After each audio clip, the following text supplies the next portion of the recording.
The following podcast is being brought to you by the Defy Life Podcast Network.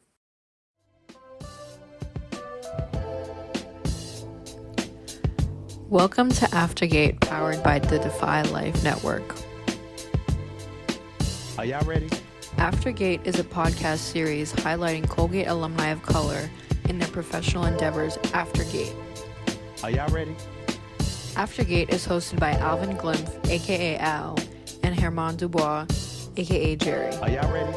We are doing Aftergate because Colgate University has produced innovators who have changed the world every day, yet many alumni of color and the mainstream Colgate community are unaware of the amazing accomplishments of alums of color. Are y'all ready?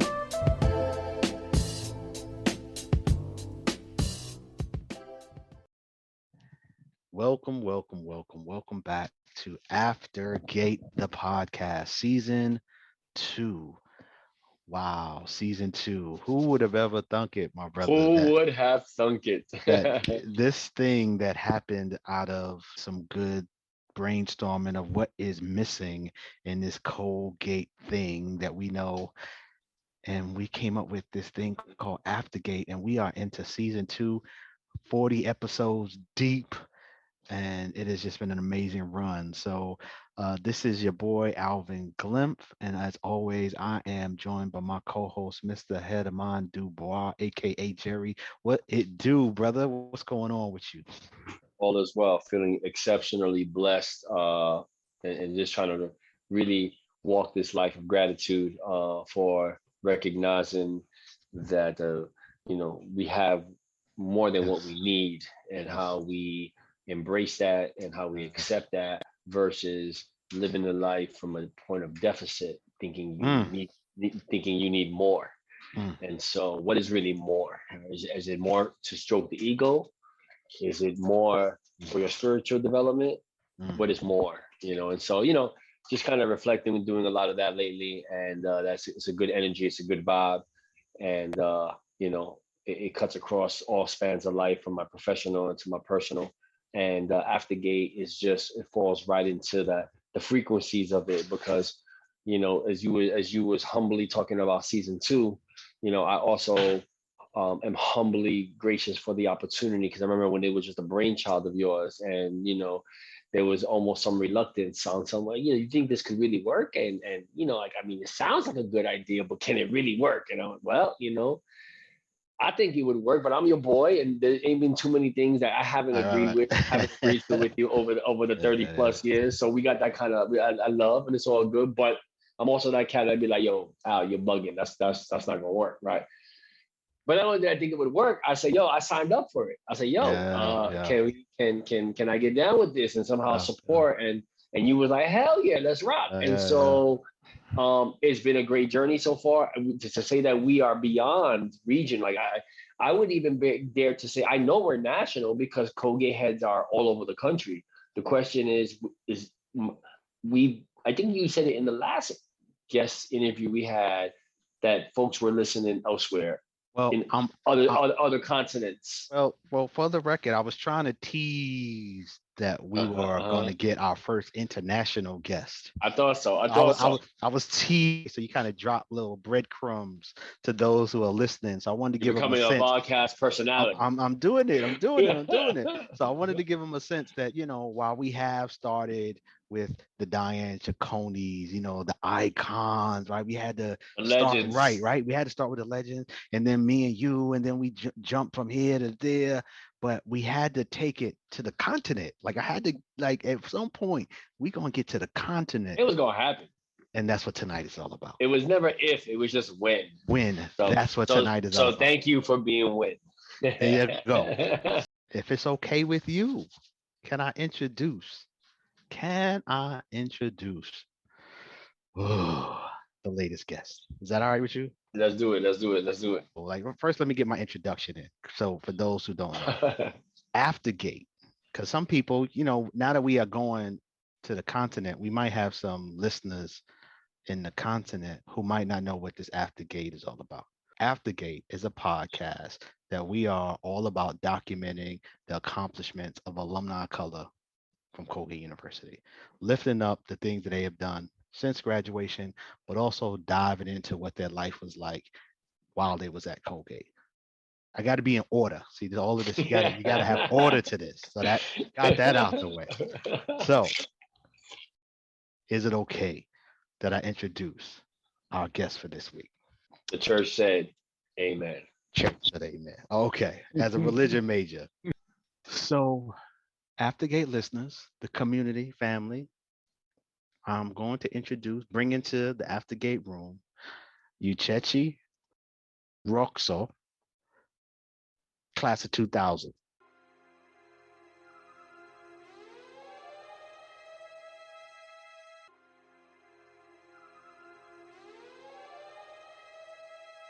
Yeah.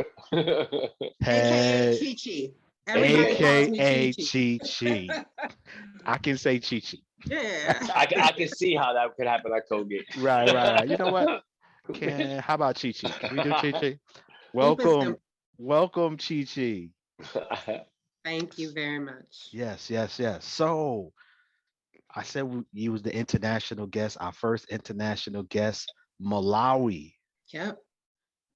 Yes, where Professor Sindima. Okay. I forgot about that. Come on. How you forget about that? I thought there was the connection. I thought that's how you. So this is the deal. I had him and he was Okay. fantastic. Okay. So I don't know how I forgot about that. But yeah. you didn't. okay. But you didn't. There was no chance. Well, you know what? Come on. All right, I was about to go into it. There you go. And then Hold on. the producer voice in the back of my head stop. said, "Pull back. Don't do the podcast. And don't do the podcast before the podcast." So we're gonna talk about that. So let's step back. So that being said, obviously we have not met. We don't know each other. We are just kind of meeting each other, literally learning how to pronounce your name on the show, right? So that's okay. We always like to give our listeners a sense of, is this somebody we go back? Is this somebody we are meeting on the fly? And in this case, we're meeting this amazing sister on the fly. So class of 2000, you graduate high school, class of 96. Yep.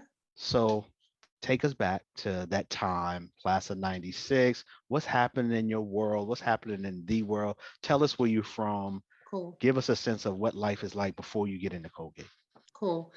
So 96 from DC. So born and bred. Some people say they're from DC, but they're from Maryland, from DC proper. Okay. Was that Yes. You know how it is. I respect that. I respect that. So I was at a friend's school. So overpriced. My mom experimented with all of us, my mom and dad. And then it came time to apply to school. And 4 or 5 different people were like, you got to look at Colgate. And I was like, why would I look at Colgate? It's cold. Like, I don't like to be cold. You said 4 or 5. I'm curious. I'm just the sociology major in me. Like, was like, who are these 4 of us? Family, friends, school, business people. Like, that's a lot of people. When most of our guests, like, either one person may have whispered Colgate to them, never mind 4 or 5.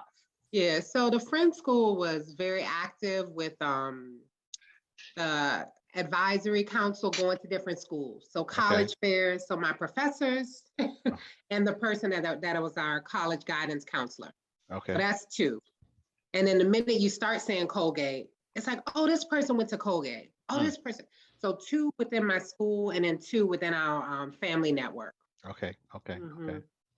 So what's strong? what's DC like in the mid 90s, if you remember? What's that world like in DC? It was still Chocolate City, a lot going on. You know, people still coming to us for Howard's homecoming. Yeah. It was fine economically. But you had a whole bunch of people pushing you to historically Black schools, right? Because that's where the hype was. If you're Black, you need to be at a Black school. So there was a little bit of that in my ear, right? But there was no money. So I got into Spelman, but there was no money, like 0. Right? So that one's off the table. Right. And then you get in, so you're all excited. And then they're like, oh, you got to come before September. I was like, my grades are good. When am I coming for OUS? I don't know. Yeah. What's that about? What's that about? Right. Explain yourself. Exactly. Explain yourself. So it was required. And I'll just say that was probably one of the best summers. to get there, nobody on campus. Get to have, he's late, he passed away, Professor Wagner. Those who I remember him. Know him well. I was a poli-sci major. So DC was fine. It's just when you're ready to go to school and you haven't even visited. Colgate came out of nowhere. So I applied on the long shot, got in, and then before I knew it was on campus. So pause a second there. If you said you had the HBCU kind of voice in your ear. Absolutely. And so were you gung ho on doing the whole HBCU thing? Had the money not been a factor, you would have ended up at a Spelman. That would have been your first choice. Okay, cool. So then, wow. So Colgate was really a long shot. That's as far on the other spectrum of options as you can get. What were some of your other options besides Spelman and Colgate? So there was other liberal arts schools. So Muhlenberg, Columbia, I don't remember. It was like 10 freaking schools. UCLA, which was a little further, could have never afforded it. And then like some smaller ones, like University of Maryland, College Park. Yeah. Gotcha. Okay. Yeah. So you mentioned you had not visited. So you go up to OUS. This is your first time coming to campus. Nice. Maybe even being in New York State. I'm trying to think. Probably, yeah, because I didn't know anyone there. Yeah. Usually when you're in DC, you stay in the DMV area. So yeah. So when you look at that summer, you think about that summer, anything major happen that summer? Like just when you reflect back, where did y'all stay? How did that summer go in terms of the transition, that being your first time on Colgate's campus? So it was, first of all, lovely.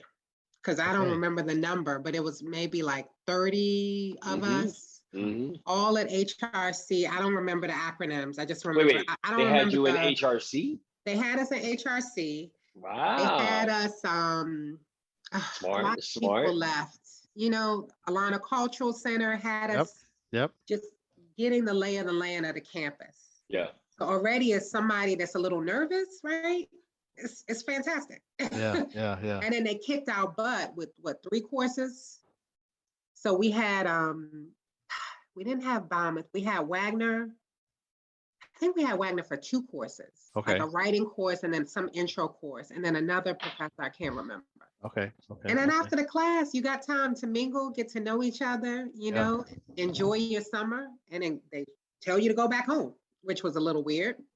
Go back home to come back in 3 weeks. Right. That's difficult. That's extra work. You stay up here for 3 more weeks. And to tell your parents, oh, can you find me a way back to that school that's like 6 hours away? Right. That's part of being difficult. So, that's interesting. Your family, that's another part of the little distinction in terms of different people's stories, different people's journeys. Were they familiar with Colgate? Did they understand what Colgate meant? No, okay. They knew the toothpaste. So my parents are Nigerian. Everybody knows the toothpaste. Right. So when you say there, you say, Colin Powell. My parents are buffs. My father's like a big history buff. They went to Howard, but have been in the country since uni. So the minute you say that, they're like, okay. But it's mostly white. So you're going to be okay? I said, of course. You guys sent me to all white school. So I wasn't one of those that had the cultural shock, like some people, but it was more like it's far and it's cold. It's cold most of the year. So that was my challenge. Okay. So would that be implying that your high school, give us a little sense of what your high school demographics were and the kind of culture in the school as far as from your lens? Yeah. So I was probably one of 4 brown dots on a white piece of paper. So in terms of culture is a relative term. In terms of culture by definition, ethnicity, minimal. Right. They got better. But the good thing about my parents experimenting, it was a Quaker school. So I don't know if you're familiar with Quakers, that of God in every person, kind of granola-like. So even though it didn't have diversity in terms of students of color, you had people that were kind of with it, right? Parents are used to an international environment because they had a boarding school component. So there wasn't a lot of drama. It's just if you wanted something to happen in that environment, you had to make it happen. Right. So that's why coming to Colgate for me, it wasn't so hard to do things like Remember that thing we used to do? We used to go in front of, I want to say BSA. You do a proposal and then they fund you. I don't know if they still have it. Right. Yeah. That's a process. Yeah. So we were doing stuff like that at my friend's school. You want to go abroad. So it wasn't a hard transition from the activity. He was well prepped. Exactly. So then, so how about academically? What's that transition like when you get on campus? Like, what's that first year or two like as you are coming from your school to Colgate? Yeah. So socially, it was hard. Okay. Because for me, I don't really drink. I don't need to drink. I'm a little overly extroverted by nature, right? So no extra additives. And I'm afraid to drink because I don't know what I'm going to be like. Because I don't need, And socially, that's just what we do, right? So that part was weird because people are like, gee, what's up? Take a fill in the blank. But for me, I'm like, I don't need it. Drugs, all that stuff were there. I'm good. So as in you don't drink, as in I've never drank, or I don't drink. No. Okay. I got you. Just check it. I just She's like that was then. That was then. This is now. Exactly. And socially, I want to be present. Yes. But with young people, some people drink to get comfortable. So I made a choice. I've been there, done that. Yeah. Okay. Listen, it's all good because I didn't have my first alcoholic drink until my junior year at Colgate. You know what I'm saying? Okay, and I was peer pressured into it by your boy right here and his now wife, then girlfriend, who straight up pumped me and was like, "Stop being a little bleep, right?" And take a damn birthday shot with me because our birthdays were a couple days, like a week apart, and so we would always, have a little cake thing and she pumped me junior year, and then after that, it's just been devastating. It's been different. She didn't bring me in like a rookie. She brought me in like soaring, and so everything after that is it's like trauma. Okay, I'm sorry. We're going off on a tangent. Okay. You sound like you rose to the occasion, though. Oh, he's been fine. Come on, that's what I do. That's how we built. Colgate was another of those 4-year rites of passage to say, I don't know what the hell I'm doing up here, but I'm here, so let's go. So the social was hard, but the academic was okay. It was okay. It wasn't a heavy lift. Yeah. Any extracurriculars involved in the organizations? So I did too much. So African American Association, LASSO, they used to call it LASSO, Latin American Student. Organization. My year, just give me a sweat myself moment. So okay. No. 2000. I'm gonna give you 2 moments. I'm gonna give you 2 minutes to sweat yourself. Go ahead. Take your time. Take your time. 3. I'll do it in 2. So you guys sat with Kiwanda Austin. Yes. So I was in Kiwanda Austin's class. So our class, she started SORT, Sisters of the Round Table. Yep. Our class was the first to have the first Black president. Well, let me be careful. I think was the first to have Thomas Campbell, the first Black president of SGA. Okay. I was his secretary. Okay. We were also the first to do that march. People were just doing crazy stuff, writing nigga on the wall, just some crazy stuff. So we did we heard about that. Yeah. So that wasn't the first, but I think our class was special in the sense that you had the New Yorkers, the Chi-Town group, whoever was on that admin team, they assembled a beautiful group of students. And we were active. And if you weren't an organization, you were, making your voice heard in different ways outside of the classroom. Okay. I'll stop there. That's about a minute. That's what's up. What's up. Another thing that happened while you was there was the change, the new millennium. So I'm curious to know what that was like on campus. Y2K. Can I tell you, I'm getting old. I can't help you with that one. Okay, that's okay. Because I don't remember because there was so much happening. I think one thing I'll say is at that time we had some technological things happen, but I don't think we were the class where you had the main movements. We were still at the computer lab. Yeah, okay. Some of us without laptops still going to do work. Those with more means, but it wasn't a period where we had like this generation now, right? Right. Social media we were kind of on that cusp of things happening. And then I was an RA. Oh, okay. So What dorms? What dorms did you stay in? Oh God, the off-campus ones that were a headache. So where we were partying, I'm trying to remember the names of them. You had Newell apartment. There you go, Newell. Yep. Okay, we stayed there. Oh yeah. It was Newell that I was compromised. Oh my! See, that sounds right. That sounds about right. Yeah.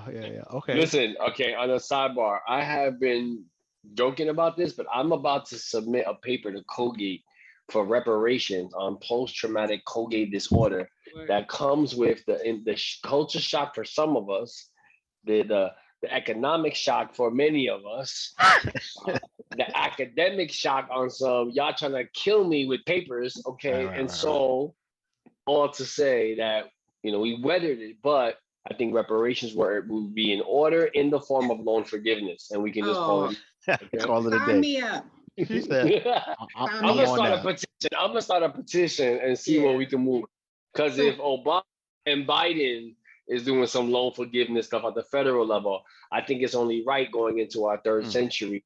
Colgate takes lead, as well as the fact that they've done their whole restructuring on their financial aid. So if you're first gen and your family makes a certain income, Colgate's like, come on with it. All right, well, what about the last 50 years of cats who would have qualified for that? Would have qualified. Right? Wave them.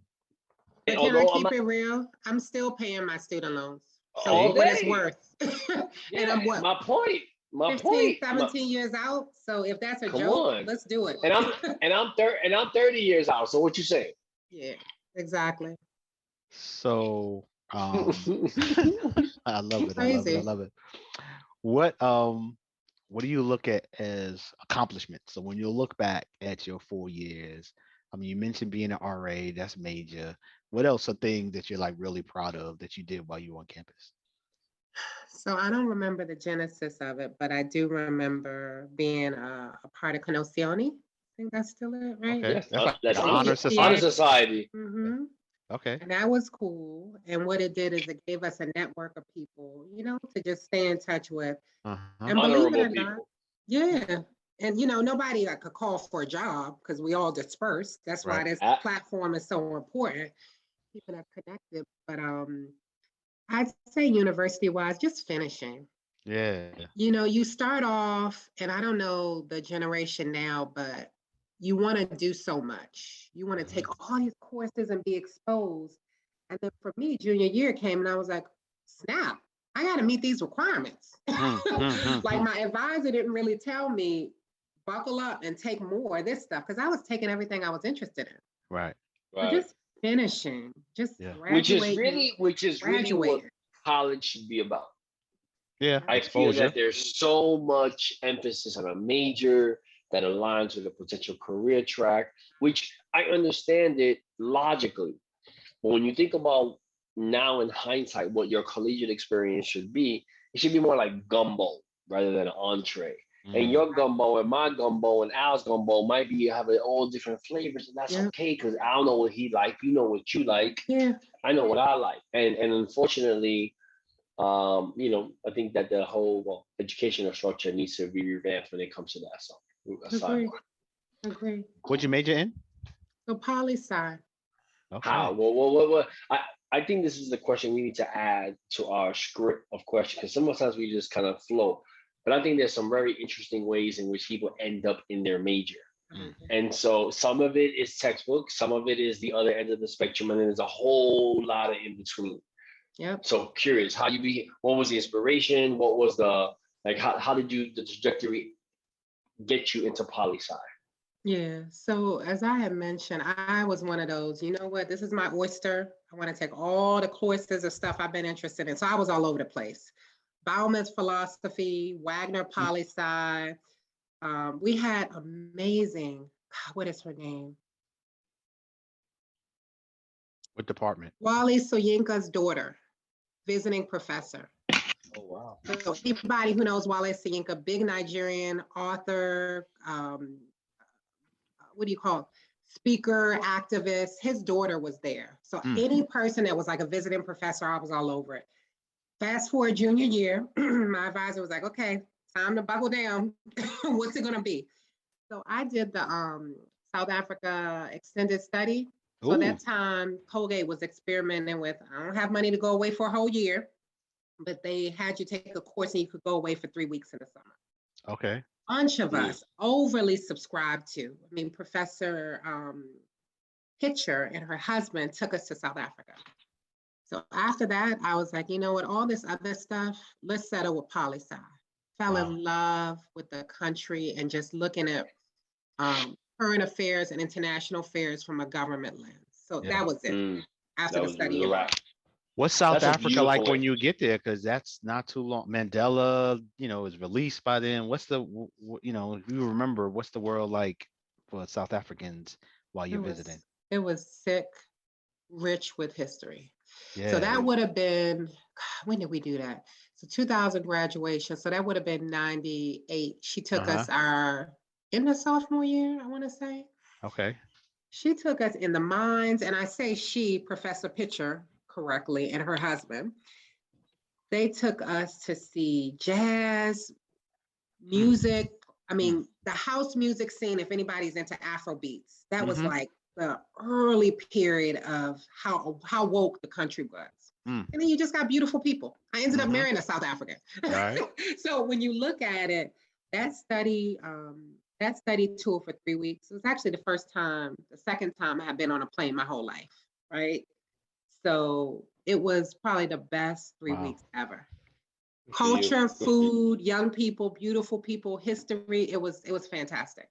And then Colgate cut the program for whatever reason a few years later. Wow. Yeah, spent a week in Cape Town and was just an awesome experience. And just the culture, the people, the history, food, weather, the aesthetics, it was just amazing. So. Yeah. And what it did, if I can just wrap one thought up, is then I was like, you know what? I don't want to go to Wall Street. Like the jobs Colgate was pushing us to was either... There's other options. There's other options. So then I applied for the Watson. And that same professor, Pitcher, happened to be on the Watson board. So I got that, which was another year to go back to South Africa. So from your question, it made me think about poli-sci was the last thing on my mind. Series of kind of different turns and just exposure. I was like, this is good. I don't need to know what I'm going to do. I know that I like this coursework, Yeah.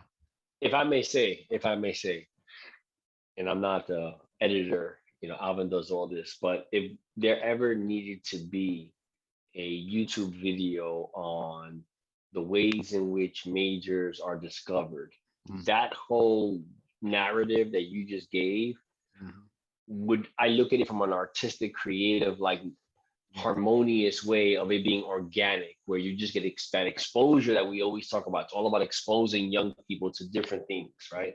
And then allowing the universe and nature to run its course and pique the interest of the individual to naturally flow, and then have some key mentoring or educators that have the gatekeepers of knowledge that say, this is why this is fascinating. This is why this may interest you. This is why you may make a life of this. Yep. I wish more of us could have that experience, because I was sitting here thinking like, wow, her shit was dope. That is pretty dope. Not how I got my major. Nothing close to it. And so when we talk about educating our current student of color community at Colgate, it would be awesome to have a simple dialogue on the ways in which majors are identified.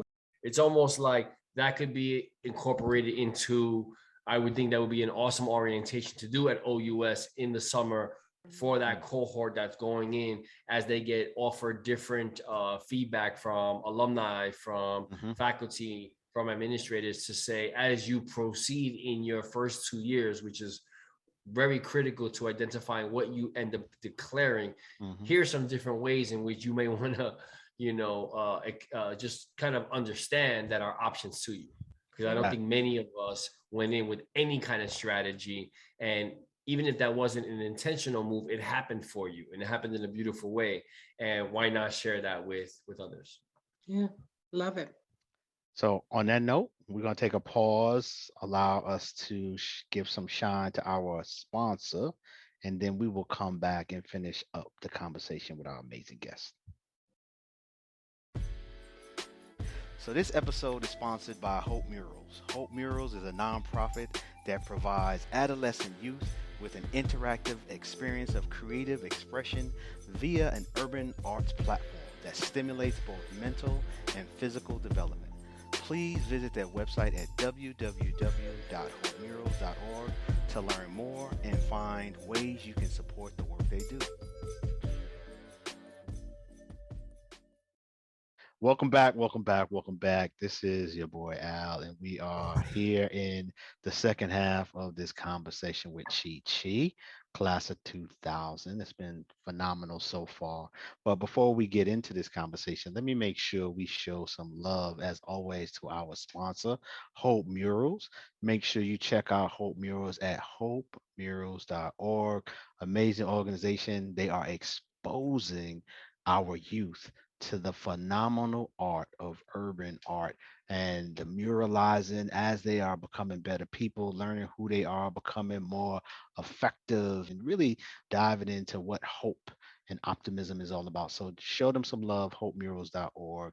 Also, make sure you show our network some love at godefylife.com. That is the Defy Life Network. Show them some love. Check out their written content. If you are interested in additional podcasts besides the amazing Aftergate, check out the podcast hub at www.defylifepods.com. And you can check us out on all of your major podcast streaming services: Spreaker, Spotify, iHeart. We are on them all. Let me pass the mic to Mr. Hedman Dubois so he can ask the question and bring our guest back in. Yes, sir. So, it's sort of like almost like the elephant in the room that everybody sees, but no one wants to talk about. But, besides the great academics at Colgate, besides the great network at Colgate and the experiences that all of our old AOC folk reference, I think that this is actually one of the first times we actually make this a legitimate inquiry for perspective on the subject matter that is the elephant in the room that everybody sees, but not everybody is okay talking about it. And if they do, there's a lot of different perspectives. And so very interested in getting your take on the idea that you meet your partner, your life partner, your soulmate at Colgate, when granted, some of it is circumstantial. You're in a confined environment with limited options in 4 years, and the human nature experience is real. It's real. I mean, come on, we know this. It's a different show, different topic. But with that being said, we have had several examples of those who have found their partner and are soaring and have a movie could be made. And then there's those who are just like, again, we're going to add that to the post-traumatic Colgate disorder of reference, because it's real. You can't dismiss it. You can't. And so please, I love to hear your thoughts on this whole relationship soulmate encounter that Colgate in Hamilton, New York seems to have this Wizard of Oz effect on some folk. Yeah, so I'm gonna start with it. Say the winter makes you want to be with somebody, right? It's cold. It's cold. So there's that overarching pressure because you need to be warm with somebody, right? So that does not help the situation. But on a serious note, so maybe I have 3 takes on this. Okay. I did not meet my soulmate at Colgate. You did not. I had a good time. Good time, 1 or 2 wholesome relationships. The rest was good times. And I think a lot of sisters in my circle were the opposite. So that made my experience hard. My 2 closest friends had relationships for the full 3 of the 4 years. So it made kind of challenging that myth that you're going to meet your man and husband, you meet your, let me be gender friendly and appropriate. You meet your partner, right, your boo. Yeah. It made it difficult. But I'll say the second thing is, depending on what's going on with your friend circle, chill, like just chill. Because between going to Syracuse, having a good time, the SUNY schools, just meet people and just be. This is more for the ladies, because guys, I don't think guys have this. Maybe you all correct me. I always stand to be corrected. I don't think they have that pressure point, right? That boiling over point that by junior year, if you're not booed up, when is the next time we're going to just enjoy yourself? I mean, segment 1, I met my husband doing my Watson all the way in South Africa. So if you just stay open, and of course I'm oversimplifying this. My sister's single, physician, beautiful, 41. Your path is going to be your path, no matter what. You just stay open. Yeah. So it's hard to say it doesn't happen, because as you said, it does happen. But I think it's important, especially for the female students, go with the flow. Enjoy yourself. I really, really, really appreciate that perspective, because I think that it's not just a gender female-based ideology. I think there's a lot of men who are aware of that. Now, whether or not they comply to it is something else, but that they're aware. And so to some extent, it becomes leverage. I'm not gonna go there. That's a whole different discussion. Right. Don't do that. The open-mindedness of how you should just be navigating life, as it applies to majors, careers, study abroads, living in HRC, not living in HRC, relationships. If you're open across the board, you might be more like water and just kind of flow with the different scenarios and people that are in those mixes, versus kind of complying with the notion that by junior, senior year, I got to be serious, because that's just the trajectory. Yeah. That's a very healthy, progressive perspective. Without a doubt. And also, this may be unpopular, but just be open, even ethnically open. For sure. Your options are greater, right? So we have. She's playing the numbers game. She's like, look where we at. And I didn't have the opportunity to swirl, but those who did had a richer experience, right?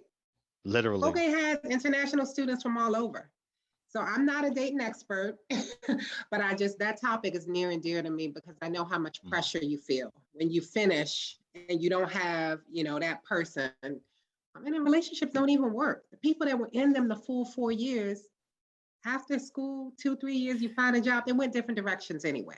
That would be an amazing study to do, like some serious research, even if it was just within AOC, and then compare it to the sort of larger student body, to see how many relationships actually started in Colgate have resulted in marriage, and just it'd be a very interesting number.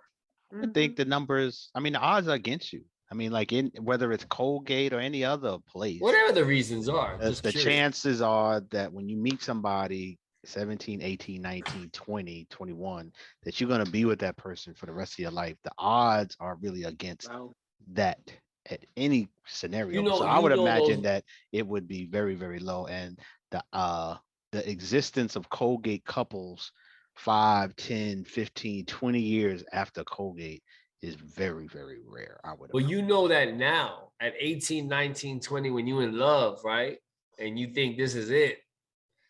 It's almost like using the phrase, you don't know what you don't know. Right.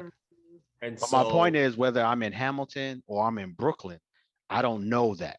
If I'm in love, I'm in love. And I'm thinking, oh, he or she, the one. And, I think it's. Or it's just really cold. And but so. I'm telling you. But that being said, we're going to switch to who you are right now. Because would really love for you to share what has your life been. You talked a little bit about the Watson, but what's life been like for you after you graduate Colgate? Where do you go? What are some of the highlights? How do you get to be the woman you are chilling in Malawi? doing some amazing work, like not just chilling. It's not like you just like laying up in a hammock in Malawi. You are doing some amazing work in Malawi. So I'm curious to hear, how did you get from Hamilton there? Yeah, so the Watson was definitely watershed moment. After that exposure to Africa, I said, I know at some point I need to find a way to get back.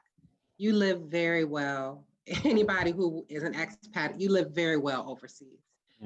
So for me, it was just about, how am I going to do this and not sacrifice my partner's career? Because he's in the private sector and I'm in the federal government. Okay. So Watson finished internships. Once you have Africa experience, it helps. So some people go to Peace Corps route. I wasn't interested in Peace Corps. 2 years, rural village, 2 years, no choice about where I could be. I wanted to kind of guide my path. So the Watson opened up doors, because what it did is that I was able to come back and get a job with a non-governmental organization. So it was with 3 or 4 that do health, public health and HIV, Africa and globally. And then, I just wasn't making enough money. 30,000 after undergrad, living with my sister. So I was like, I need to keep making moves. So what helps, first of all, was, believe it or not, moving jobs every 3 or 4 years, just not being afraid. Because it opened up opportunities to go from, working at an NGO on family planning, so health, spacing, women, maternal and child health, having babies, how they do that, to broader health issues, HIV, pandemic responses, little touch of Ebola. So every 3 years I moved within DC. And I'm lucky because I'm from DC. So jobs are everywhere. And then I told my husband, I said, this isn't working. Like, I need to get over this hump, this salary hump. So believe it or not, after being with the United States Agency for International Development for 10 years, premier development organization, could not move up. First they tell you, oh, it's your master's, go back to school for your master's. I did that. Went to London School of Economics, came back. Oh, it's better if you get into foreign service as a contractor. What? I'm doing the work. So I literally had to say, you know what? I'm going to take a pay cut. I'm going to move to Malawi. And I'm going to tell you, I haven't looked back. That was pre-COVID. Guys, I'm about to be what they call a coordinator, this is just a shout out to folks to look outside of these careers that you get stovepiped in. There is a life with State Department. If anybody wants to talk about getting in right after undergrad, I told my son, I have a son at university, you can even apply for internships and get in. You don't even have to sit for the exam. It's just a big, beautiful world out there. I went the contractor route, which is you get a 5-year contract. You coordinate how governments develop and manage their assistance programs. So I work with Germany, Japan, the UK, all these different governments in Malawi. And I'll just say that the 2-year contract, my boss left. Guess who's about to be the woman in charge? Hello. So Chi. So in 2 years, I'll be the coordinator for Malawi, which is a big freaking deal. Something that would have never happened. Well, let me be careful. Something that hadn't happened yet. Yes. There you go. Good for you. Good for you. Awesome. I'm looking forward to it. Do you expect to stay there? Just out of curiosity, how you see as your future? Rarely do we ask that question, but I'm kind of curious because I might want to come out to Malawi, check you out. Word. I mean, at the least, we got to do that. So Malawi is called the warm heart of Africa, but the warm heart of Africa. The warm heart of Africa. You can enjoy it. The lakes. I will prop it up. The problem is the health system sucks. Right. So you don't want to get sick. It's not South Africa. Don't get sick in Malawi. Yeah, so just go for travel and for work. I don't think family-wise, I also have a 9-year-old. I don't think I can take that risk for more than like 3 or 4 years. Okay. So my goal is to get to some other African countries that are a little bit more secure health system-wise. In the same role? You know what? I want to be an ambassador. So my goal is to shift from That's what I want to get at. What's next? Yeah, what's next for me is get directly into foreign service, and they have 4 or 5 different tracks. So I sat for the exam. I'm waiting for the results. I want to go into the political track, and basically you work with what's called the front office. all the interactions between our government and the international governments. So what's next for me? Pass the exam and then properly get stationed every 2 or 3 years.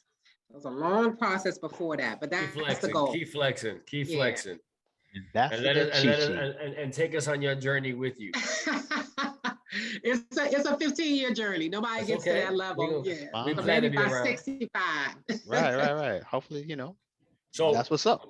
With that being said, with all this experience you have and knowledge, if you could look back to your 17-year-old self coming out of high school, entering Colgate, what would be the words of wisdom and knowledge you would share to your younger self? And graduating Colgate, entering the world, what might be some words of wisdom you might share to motivate yourself into what would be the unknown?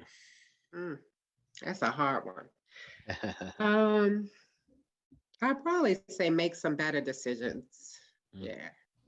Make some better decisions. Growing up in any urban area, we were latchkey kids. Our parents were working 24/7. Latchkey, haven't heard that in a minute. Remember that? So I'm aging myself. What do they call it now? Camera kids? I don't know. Camera kids. That's the ring. You might have coined something right there. So I would say to my 17-year-old self, even though I landed fine, just make better decisions. Always with, just risk taking in general. Okay. And then I'd also say, you did all right. With all the detours, you did all right. I want to say to people that choose to do community college and then transfer, I kind of wish I did that to save some money. I know it's not popular, but a lot of people now, they're just smarter. You don't amass all these loans. You do community college or SUNY, and then you transfer to Colgate. So it's not a popular view, but the fact that we talked about still paying loans. Right. It goes back to sort of out of the box thinking and looking at other ways, other careers, other ways to get your degree without incurring the debt that many of us do. Yeah. Yep. Exactly. So what would you say to the Chi when she graduates? Don't waste time when people don't promote you. Right? So there was a lot of after graduation, I'll stay here. They'll see how good I am. People I'm training are getting promoted. So don't be afraid to give the peace sign, right? So quickly, I learned from my younger nieces and nephews. One of them is hilarious. She's like, I stay with my retirement letter in my backpack. That mentality that you're good and you're going to find your way. I'm not saying leave a job before you get another job, because that's a mistake. Just don't be afraid to walk away from something if they don't know your worth professionally. If it ain't especially when you're young. Yeah. Exactly. Yeah. Okay. Love it. Last question is an opportunity for you to promote or share with the network, with our listeners, any initiative, any website, any way to reach out to you, whatever you would like to share and put out in the universe for people to be more aware of. We have these listeners. That's what this platform is all about. Is anything you want to just get out there for them to know? Yeah, sure. So I want to just shout out again, there's a lot of opportunities, excuse me, in the Foreign Service. The Department of State, website is overwhelming. But hit me up, roxou@state.gov, a whole range of careers. You got consular officers. If you a people person and you want to get people visas, you have a political track where you're looking at, economic issues, government issues. You got management track. You want to manage an embassy, you like operations, you like people problem solving. The generation of leaders that are in government have taken this track and other tracks. So don't shy away just because you have a poli-sci major or international affairs from being on Capitol Hill. There's a way bigger Capitol Hill out there. So that's what I will offer. And I mean it. Those people who know me, I'm email you back in under 24 hours. Because we need more representation. We just do. That's fantastic. Roxo, you. At state.gov. Sure do appreciate you, and really appreciate the patience, the responsiveness in terms of getting this done. And it's just been awesome to meet you and look forward to staying connected. That's what this is all about. You have friends in Georgia now, you got friends in Miami, and let's just, stay connected. So appreciate you. On that note, thank you. Thank you to our listeners. This has been another episode of Aftergate Season 2. And just make sure you check us out on all your favorite podcast streaming services. As always, Aftergate is powered by the Defy Life Network. Remember, the Colgate of your day is not the Colgate of today, and it's certainly not the Colgate of the future. Peace, family. Shh. You hear that? Listen closer. That, my friend, is the deafening sound of focus. It drowns out all the useless noise that can clutter the moment. Naysayers don't exist. Haters? Smaters? The peanut gallery? Who's that? When you in your zone, all that noise and all that buzz is just elevator music.